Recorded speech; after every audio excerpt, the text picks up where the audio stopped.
Con Copeuchi Inversiones alcancé la meta del pie para mi departamento. Y no soy experta en inversiones. Te presentamos Nuevo Copeuchi Inversiones, un sitio 100% digital para ayudarte a cumplir tus metas. Invierte en Copeuchi Inversiones desde 1,500 pesos, con bajos costos de administración que se acomodan a tu bolsillo. Es 100% digital, fácil de usar, te acompaña y tienes el completo control de tus fondos. Copeuchi.cl, el sitio donde todos pueden invertir. Infórmese de las características esenciales de la inversión en fondos, las que se encuentran contenidas en sus respectivos reglamentos internos. La rentabilidad o ganancia obtenida en el pasado por los fondos no garantiza que ellas se repitan en el futuro. Los valores de las cuotas de los fondos son variables. En el Mostrador Radio continúa Al Pan Pan con Mirna Schindler, la conversación política que buscas para comenzar tu mañana. Bien, y en honor al tiempo vamos directo con la ministra secretaria general de Gobierno, Camila Vallejo. Ministra, ¿cómo está? Y muchísimas gracias por estar con nosotros esta mañana. Muy buenos días, Mirna. Gracias por estar acá. Ministra, a ver, ayer se vio al presidente muy activo, muy protagonista en una jornada, yo diría, bastante buena para él y para el gobierno. Primero con este Encuentro Nacional de la Empresa ENADE 2023, donde todos coincidieron en este tono convocante, dialogante, y algunos incluso decían, el presidente se veía cómo había madurado en estos 13 meses de gobierno. Y por otro lado, cerrando la jornada con el anuncio de esta Estrategia Nacional del Litio. Ministra, ¿significa de alguna manera esto que el gobierno está en condiciones de empezar a retomar la agenda que ha estado, por razones evidentes, capturada por el tema seguridad y en manos mucho más de la oposición que del oficialismo? A ver, lo primero, Mirna, que creo importante resaltar es que el gobierno tiene una mirada estratégica respecto a cómo debe avanzar el desarrollo en nuestro país. Uh-huh. Queremos alcanzar un estado de bienestar y esperamos que nuestro gobierno entregue bases sólidas para ese estado de bienestar. Y eso implica la reforma de pensiones para garantizar un sistema de seguridad de verdad en nuestro país, que entregue pensiones dignas ahora y a futuro. Uh-huh. Implica también distribuir la riqueza a través de la reforma tributaria, implica aprovechar de mejor forma los recursos que entrega el cobre a través del royalty minero para poder con esos recursos desarrollar las regiones y las comunas. Implica también tener un modelo de desarrollo más sostenible, y en eso el litio juega un rol estratégico, ¿no? Para además avanzar a los compromisos de carbono neutralidad, porque los aportes en materia tecnológica que puede entregar el litio son sustantivos, ¿no? Esto de la transición energética. Y en el contexto de la ENADE, el presidente remarca esa mirada estratégica para lograr alcanzar esos elementos, ¿no? de un estado de mayor bienestar, esos pilares de un mayor estado de bienestar. Se requiere el diálogo, y se requiere un diálogo que es con la sociedad civil, con el mundo del trabajo y también con el mundo empresarial. Lo hicimos en primera instancia el año pasado, sí, con la reforma tributaria, con la previsional, lo hicimos con las 40 horas, y hoy día necesitamos hacerlo no solo con royalty, sino que también para poder lograr el acuerdo que se necesita en la tributaria. Sí, ministra. Y entonces lo importante es que no sea un diálogo de sordo, ¿no? Que lleguemos a resultados pronto y en lo inmediato, sobre todo en royalty minero. Totalmente, ministra, y eso está absolutamente claro, que hay muchos otros temas que el país requiere solución, ¿no es cierto? Tanto que Ricardo Meves, presidente de la máxima Asociación de Empresarios, CPC, decía que Chile tiene necesidades sociales pendientes y que miles de familias necesitan generar mayores beneficios para tener una mejor salud, una mejor educación, y que para eso el Estado requiere recursos. Pero por eso yo le preguntaba, ministra, si acaso había llegado el momento en que el gobierno podía tener el control de la agenda, porque la agenda ha estado en temas de seguridad por razones evidentes, y no le vamos a bajar el perfil a los problemas de seguridad que tiene el país, pero ha estado ahí, atrapado el gobierno en resolver temas de seguridad sin poder avanzar por acá. ¿Usted diría que hoy día hay más condiciones para poder, insisto, tomar esa agenda pendiente? Bueno, para nosotros es de gran interés tomar la agenda económica, ¿no? Y en eso se enmarca la Estrategia Nacional del Litio, el proyecto royalty minero, la reforma tributaria, ¿no? Son elementos centrales de una forma de entender nuestro modelo de desarrollo distinto, y van a marcar, y esperamos que marque, obviamente, el tono del debate. Ahora la agenda de seguridad va a seguir, nosotros ya tenemos comprometidos 31 proyectos de ley, va a ser avanzar en el Congreso, la implementación del Plan Calle Sin Violencia y otros planes asociados a otras comunas. Entonces, vamos a seguir gobernando en materia de seguridad para garantizar mayores niveles de tranquilidad y paz en nuestros barrios, ¿no? A lo largo de todo Chile. Pero claro, Ahora entramos mucho más fuertemente en esta agenda. Esperamos que la próxima semana avance la Comisión de Hacienda del Senado del Royalty Minero. Estamos hablando de importantes recursos que están esperando los gobernadores, los alcaldes, alcaldesas de todo nuestro país, independientemente del color político. Por lo tanto, el mensaje incluso ahí del ministro Marcel en ENADE ayer fue sumamente clave. Necesitamos ya alcanzar el acuerdo, porque esto se viene esperando hace, si no años, décadas, ¿no? Ministra, tener un royalty minero. ¿Y usted estuvo ahí? En ese sentido, sí, esperamos, claro, yo estuve en la primera parte del discurso del presidente de la República. Pero usted estuvo ahí, mire, yo la vi en una foto ahí en el diario La Segunda, que se veía bastante radiante, y quería preguntarle, para entrar también en estos temas que tienen que ver con la reforma tributaria, con el royalty minero, por cierto, la reforma a las pensiones. Lo primero, ¿cómo vio usted a los empresarios? La verdad es que con un buen ánimo, bastante optimismo. Hubo varios momentos de aplauso al presidente en su entrada, en su discurso, en su salida. Yo creo que podemos encontrar puntos en común. Hay una diversidad más de empresarios de distintos rubros, ¿no? ¿Eso le llamó la atención? ¿Se esperaba encontrar esa acogida o tuvo que ver también con el tono del discurso del presidente? O sea, yo creo que hay una disposición y una lectura. No sé si ustedes leyeron la convocatoria de la ENADE. Y la convocatoria es clave, ¿no? Señala que todavía tras el estallido social Chile tiene temas pendientes que no se han resuelto. Absolutamente. Y que es importante, claro. Lo leímos, y Karen Tal hacía énfasis precisamente en el tema, ¿no es cierto?, de alcanzar estos acuerdos. O sea, el tema de que hoy día, aparentemente, ¿no es cierto?, hay más condiciones, porque si no, yo creo que están todos de acuerdo, eso es lo que uno desprende de todas las declaraciones que hubo ayer, es que si no, el país no solo no va a avanzar, es que nos vamos a ir de verdad, perdone que se lo plantee de esta manera, al carajo, si no logramos efectivamente reunir a todos los actores que son vitales para poder avanzar. Entonces, por eso le pregunto, si usted ve que hoy día se está pasando una siguiente etapa.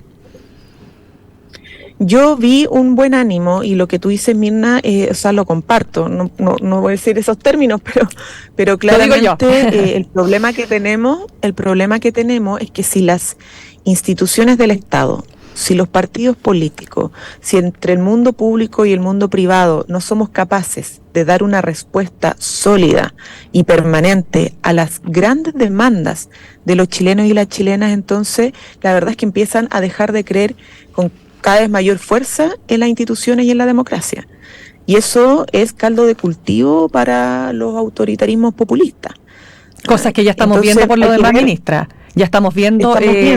Asomos no solo asomos. Vamos a ver qué pasa, perdone, ministra, que la interrumpa, vamos a ver qué pasa en la próxima elección del 7 de mayo. Pero antes de eso, en una entrevista con nuestro diario, El Mostrador, Lorenzo Casmuri, expresidente de ICARE, decía lo siguiente: no hay mejor oportunidad para la derecha que negociar un pacto social con un gobierno de izquierda en la moneda.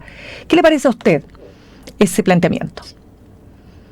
Bueno, me parece un buen llamado, ojalá sea escuchado, ¿no?, en la oposición, porque es el ánimo que nosotros buscamos, ¿no? O sea, son los puentes que hemos estado tratando de construir hacia la derecha democrática, que tiene una preocupación por el resguardo, el respeto de las instituciones y sus capacidades de responder ante las demandas de la ciudadanía, y por eso hemos estado permanentemente tratando de tender puentes. Lo hicimos con las 40 horas, hoy día el ministro de Hacienda lo está haciendo con la reforma tributaria, lo mismo con el royalty minero, la ministra de Minería también junto con el ministro de Hacienda. O sea, esos puentes con la oposición se han tendido y se seguirán tendiendo porque necesitamos acuerdos, y en los acuerdos obviamente todas las partes tienen que ceder. De acuerdo, y ustedes esa es la gracia y la necesidad de la negociación. Entonces, lo que dice el presidente ayer es clave, como hemos conocido, por ejemplo, de la CPC, todo lo que no le gusta a la reforma tributaria. Bueno, la pregunta es, ¿qué es lo que les gusta, no? O en qué elementos el mundo empresarial también puede ceder. Bueno, nosotros y ahí, hemos tomado nota, por ejemplo, del impuesto al patrimonio. Ellos no quieren el impuesto al patrimonio. ¿Ustedes están dispuestos a sacar eso de la reforma tributaria? Nosotros estamos disponibles a conversar en lo que nos interesa. No tenemos un romanticismo respecto de los instrumentos en sí mismos. Lo que necesitamos es que se conserve el espíritu de progresividad, es decir, que la mayor recaudación que obtengamos venga de los sectores que más tienen y no afectemos a la clase media o a las personas más vulnerables, ¿no? Y en segundo lugar, que tengamos una recaudación que nos permita financiar lo que el mismo presidente de la CPC decía, que son estas deudas pendientes, ¿no? En materia de salud, en materia de pensiones. Pero por eso le preguntaba si están dispuestos a seguir haciendo concesiones, porque sí, tal como usted ha señalado, ministra, aquí hay que hacer concesiones y hay que decir que el gobierno, por Dios, que ha hecho concesiones, particularmente en materia de seguridad, en temas que no eran inherentes ni a su discurso político, menos a su ideología. Y han tenido que hacer concesiones. Pero ahí usted enfrenta, ministra, a su propia coalición, a Prueba de Dignidad. Hoy día el senador de su partido, Daniel Núñez, decía, no vamos a dar un cheque en blanco para las 31 leyes de seguridad que están tramitándose en el Congreso. Entonces, se instala nuevamente ahí la disyuntiva y la dificultad, ¿o no? Claro, eso es parte de la política, ¿no? Los 31 proyectos de ley en materia de seguridad son por el momento muchos titulares, ¿no? Y hay que darle contenido y eso implica redactar proyectos, conversarlo, luego discutirlo en el Congreso, plantear los distintos puntos de vista. No es llegar y aprobar un título, ¿no? Requiere un trámite legislativo y lo importante es que en este proceso obviamente todo nos corresponde ceder sin hipotecar o claudicar en convicciones, ¿no? Por ejemplo, en materia de seguridad uno puede considerar que hoy día, a diferencia de antes, los estados de excepción sí se requieren y se requieren de implementar de manera inteligente y sin renunciar a convicciones, por ejemplo, en lo que tiene que ver con el resguardo de los derechos de las personas, ¿no? Y los derechos humanos. Lo mismo con la agenda de seguridad. Nuestra postura es poder avanzar en una agenda de seguridad robusta que ponga al día a las instituciones del Estado respecto a lo que es el combate del crimen organizado, y en eso tenemos toda la posibilidad de avanzar y ser, pero nunca que sea incompatible la seguridad con la democracia. Claro, ¿no? pero ahí y en materia tributaria, por ejemplo, también, si nosotros tenemos disposición a ceder en ciertos puntos, lo que nos interesa es resguardar, bajo nuestra convicción, y creemos que son los principios democráticos, ¿no? Es que la reforma tributaria contribuya a la redistribución de la riqueza, ¿no? Y que esa riqueza signifique un gasto, o financiar más bien gastos que son permanentes para beneficio de las personas, que es salud, que es educación, que es pensiones, que es la misma seguridad. Sí. Entonces, ahí los instrumentos son negociables, o sea, los instrumentos uno puede conversar y decir cuál es mejor, cuál es peor, si a uno no le gusta el impuesto al patrimonio, bueno, qué otros mecanismos vemos, pero lo importante es tener un pacto fiscal y que ese pacto fiscal sea de carácter progresivo y financie lo que tiene que financiar. Ministra, ¿cómo ve en ese contexto de todas las dificultades que hoy día enfrenta el gobierno por no tener mayoría en el Congreso, por un Congreso además que tiene particularidades bastante propias, distintas a lo que fue el Congreso de hace algunos años? ¿Cómo ve la llegada de Álvaro Elizalde, este hombre fuerte del Partido Socialista? Se habla mucho de que el socialismo democrático se afianza, se consolida en el gobierno, y si lo ve en condiciones de poder llevar adelante todas estas discusiones tan fuertes como que los propios diputados de Chile Vamos están diciendo que no van a avanzar en ningún tipo de acuerdo con nada si es que no se retira el proyecto de ley de reglas del uso de la fuerza. A ver, lo primero es que nosotros, hay que decirlo, ¿no? La exministra Analía Uriarte jugó un papel importantísimo en el Congreso, un excelente desempeño, un excelente trabajo, y por razones de fuerza mayor relacionadas con su salud, decidió no seguir, ¿no? Y el presidente de manera criteriosa aceptó esa renuncia, y por lo tanto nada más que volver a agradecerle todo lo que entregó en este proyecto común al gobierno y desearle su pronta recuperación. En segundo lugar, Álvaro Elizalde es una persona que tiene también una larga trayectoria, ¿no? Y ha sido además en este periodo, siendo senador y presidente del Senado, una persona que siempre ha estado llamando al diálogo y a la unidad de la alianza. Ha tenido intervenciones clave, aportes claves, por ejemplo, para sacar el segundo acuerdo constitucional. ¿Les da un respiro? ¿Les da un respiro ¿Le da un respiro la llegada de Elizalde, sobre todo con los contactos que tiene, ¿no? Los contactos que tiene en el Congreso, la cantidad de conexiones, ¿no es cierto?, que le permiten poder quizás desarrollar de mejor manera la agenda legislativa del gobierno. ¿o no? Bueno, actual ministro tiene grandes habilidades para poder tender puentes y generar diálogo. Tiene experiencia no solo ahora, habiendo sido ministro de vocero de gobierno, presidente del Partido Socialista, fue también dirigente estudiantil y ahora último en el Senado también, conociendo a fondo la dinámica dentro. Y él mismo señalaba una cosa que me parece clave, ¿no? Que a veces se escucha poco en el Parlamento y que él tiene el desafío a abrir espacios de mayor entendimiento, de mayor conversación, de que no estemos solamente hablando hacia la televisión, hacia los medios de comunicación, tratando de sacar cuñas grandilocuentes, ¿no? Sino que más bien poniendo la pelota al piso, porque de esa manera se logran los principales acuerdos. De acuerdo, pero la parte más complicada, ministra... Eso va a ser importante. Sí, usted lo sabe. En el caso de los RUF... Sí, perdone que la interrumpa, cortito. Vamos a ir al RUF, pero la parte más complicada la tiene justamente con la Cámara de Diputados, un espacio que usted conoce muy bien, ¿no?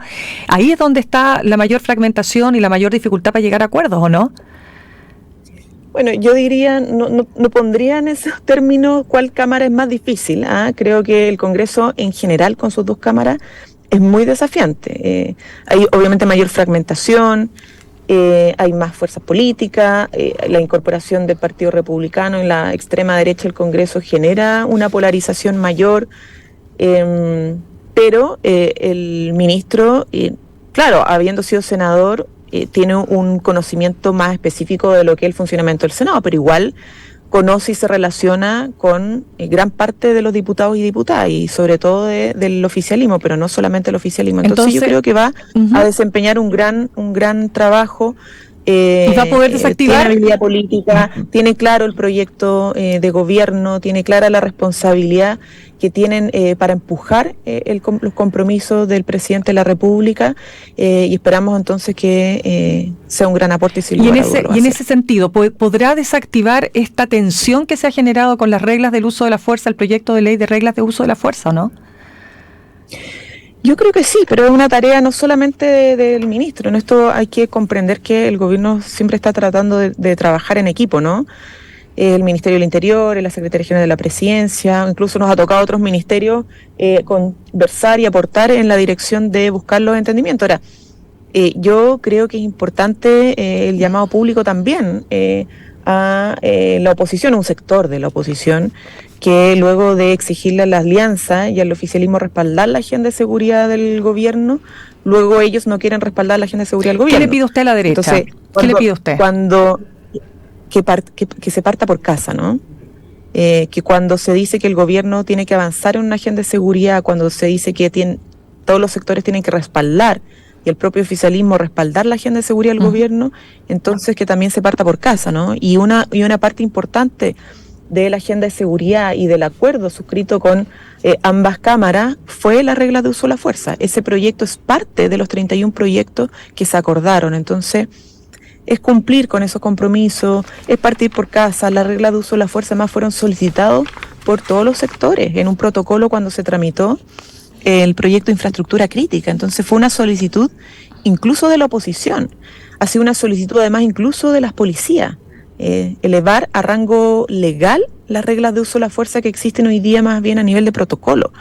¿Por qué? Porque les da más espalda, les da más respaldo del Estado. Ministra, ¿Qué es lo que, ¿sí? ¿Cómo se puede usar las armas? ¿Cuáles son las reglas claras para poder aplicarlas sin que esto siempre termine siendo sujeto de cuestionamiento o de judicializaciones, sino que están definidas por ley? Entonces, ese es un compromiso que el Estado y el gobierno ha asumido, y por lo tanto nuestra tarea es cumplir ese compromiso, porque además tenemos el convencimiento que es necesario avanzar en esa dirección. Entonces, por supuesto, y necesitamos que nos contribuyan a hacer avanzar la agenda de seguridad a todos los sectores. De todas maneras, sí. La oposición. Ministra, el gabinete dejó de ser paritario, dijo la ministra Orellana. Después ahí trató de arreglar un poco la frase, pero claro, la llegada de Álvaro Elizalde rompe la paridad, ¿o no? ¿Qué va a pasar ahí? Bueno, es que la paridad es 50-50, entonces la ministra hace una constatación real. O sea, a nivel de ministros, no a nivel de ministros y ministras, porque a nivel de subsecretario y subsecretaria las mujeres son mayoría, ¿no? Pero claro, producto de este cambio se pierde esa paridad. Ahora, esto no quiere decir que la presencia de las mujeres en el gobierno no sea significativa. De hecho, tenemos una presencia de mujeres que es histórica en gabinete, en el gobierno en general y en el comité político, donde somos mayoría las mujeres, que también es algo inédito, histórico, en la conducción, en el centro de gobierno, somos mayoría las mujeres, pero al final de cuentas esto no se trata solo de la presencia y la cantidad de mujeres que somos en el gobierno, sino que de la agenda que tenemos de transformaciones en pos de resguardar, defender, ¿cierto? Y ampliar los derechos de las mujeres en nuestro país. Hemos no solo sacado, por ejemplo, que empezaron a pagarse, no sé si vieron en la última operación renta, se empezaron a cobrar en la operación renta la deuda por pensión de alimentos. Bueno, claro. Esto es la demostración de los compromisos que tenemos con la agenda de género. Ahora aprobamos la ley de reparación a los familiares de víctimas de femicidio, particularmente los niños y niñas, en el Congreso Nacional.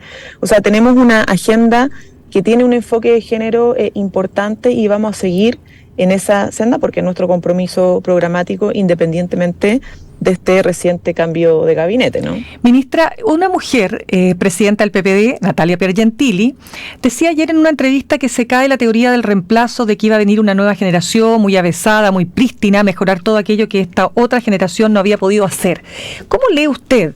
Porque se está refiriendo a su generación. ¿Cómo lee usted las palabras de una aliada?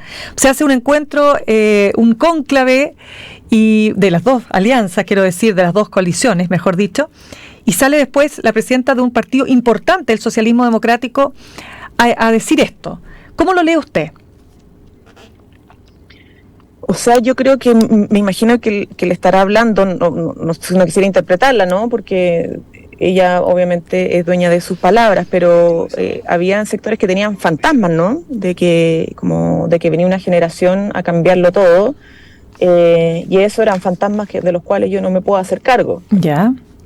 Nuestro proyecto siempre ha consistido en un proyecto de transformaciones, un proyecto que involucra a hombres y mujeres de distintas edades, es un proyecto intergeneracional, y así lo ha señalado además desde el primer momento el propio presidente de la República, ¿no? Cuando arma incluso a su primer gabinete, habían personas de distintas edades, porque comprendemos que esto no tiene que ver solo con una generación, pero tiene que ver con un compromiso con los cambios. Y eso es finalmente lo importante, ¿no? Aquí no hay ni disputas generacionales, nada. Si tenemos un proyecto político, un proyecto de cambio, un proyecto que busca tanto así construir las bases para un estado de bienestar. Tanto así, ministra, que ustedes están bastante, digamos, ¿cómo decir?, compensados generacionalmente en el gobierno. Por de pronto, o sea, Álvaro Elizalde, la ministra Toá, el ministro Marcel, etcétera, por nombrar algunos de los importantes del gabinete. Marcel, imagínate el ministro Montes, que yo lo conozco hace años, cuando era diputada, y siempre hemos trabajado juntos en distintas materias, entonces... Claro, pero la sensación, la sensación que se había instalado de alguna manera, ministra, era como que en el fondo los venían a rescatar a estos jóvenes que no sabían gobernar. Y uno se pregunta si después de 13 meses esta generación aprendió a gobernar, ministra.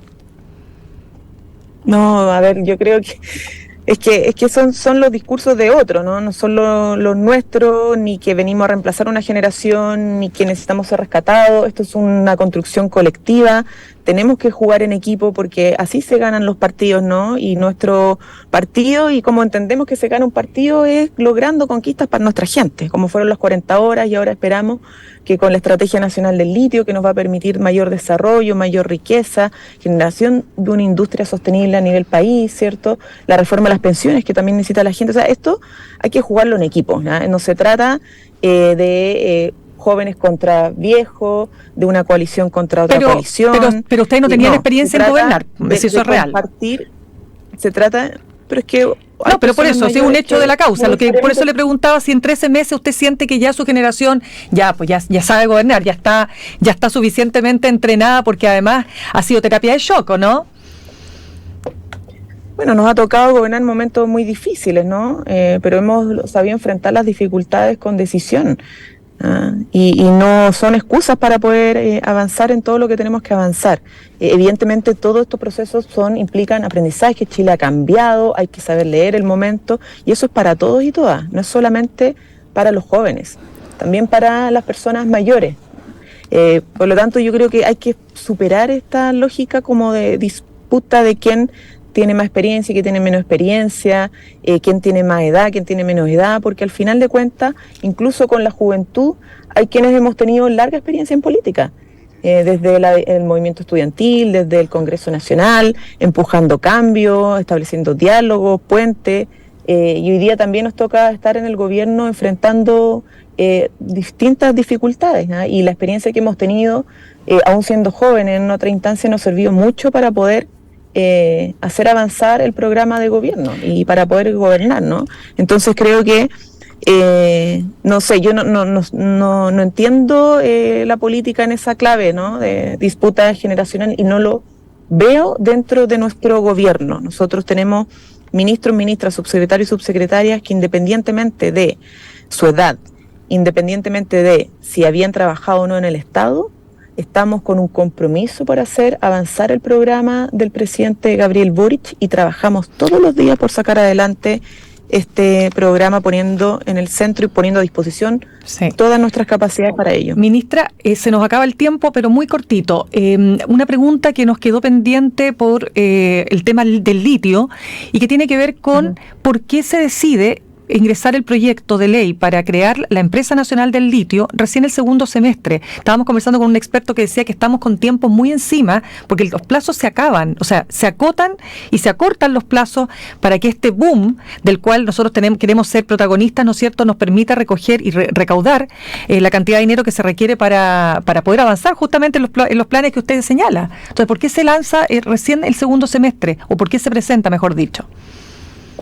Claro.